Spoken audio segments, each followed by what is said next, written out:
What's going on, everybody? It's Jeremy coming to you with another video, and today we are talking about the upcoming G.I. Joe movie, Snake Eyes. Snake Eyes in name only is what it should be called. Snake Eyes in name only, because this is not about Snake Eyes.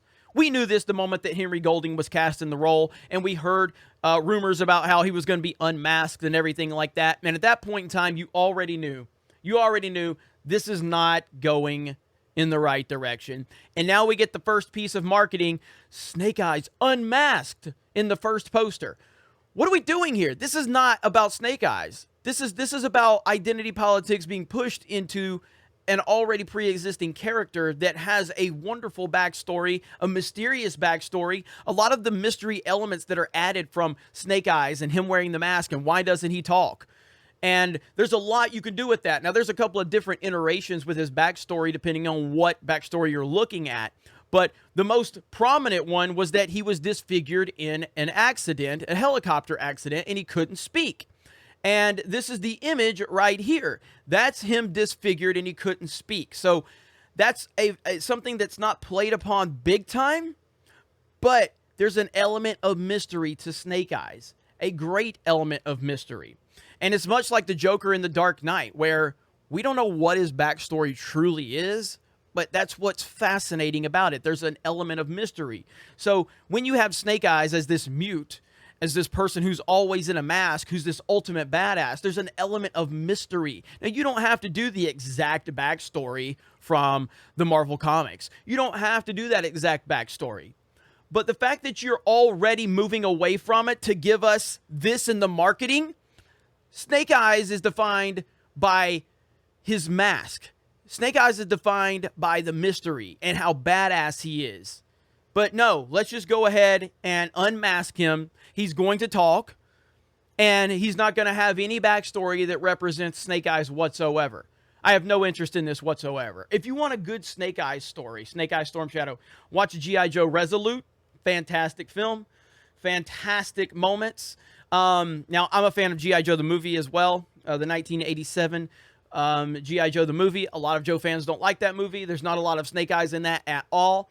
You'll get more Snake Eyes, Storm Shadow, in G.I. Joe Resolute, and it's fantastic. But this whole thing is very frustrating. That was my response right there. F this movie. Like, I just don't care. I don't care because you're already moving us away. You know what I mean?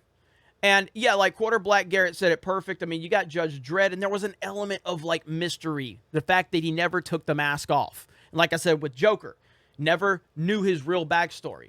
You know what I mean? And I mean, this is ridiculous. And a lot of people are not. Snake Eyes is a blonde-haired white dude. Yep, lame. His face is effed up. That's why he wears it. He needs the mask for his mental health. It's his thing. Stop changing everything. Sly wasn't brave when he unmasked Judge Dredd. He was being a bitchy diva, remember? Not Snake Eyes. Yeah, it's not Snake Eyes. So this is just, it's ridiculous. Identity politics. You're doing the race swapping. You're going to make him talk. You're going to literally change everything about his backstory. I mean, look at this right here, okay? So does this look anything like that? No, and I don't even mean from a gender standpoint. I mean, look how messed up his face is. Put the helmet on, add the element of mystery. If you want to change the backstory a little bit to make it more cinematic, I totally understand that. But the fact that they're just moving away from all of it completely and then putting him on the poster without a mask, that's not Snake Eyes. It's absolutely not Snake Eyes. This is so ridiculous. The first official poster of Snake Eyes also provides fans with a look at G.I. Joe character Storm Shadow. Where? Let me see. So there's Henry Golding. Is that Storm Shadow? Wait. Scarlet looks good. Is that the Baroness? Is that the Baroness?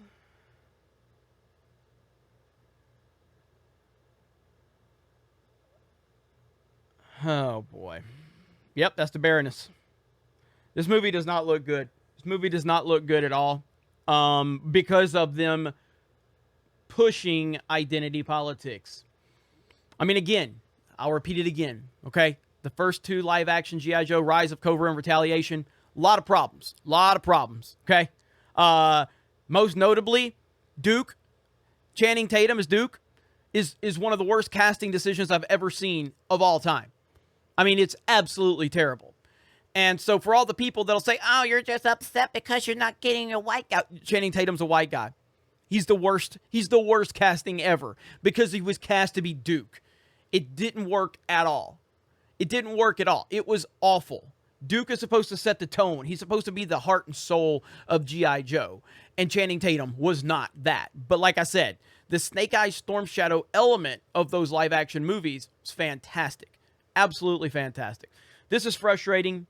We'll continue to check it out, but I'm not happy at all. I don't know. So there's, I guess that Storm Shadow. Where's Jinx? Why don't we put Jinx in here?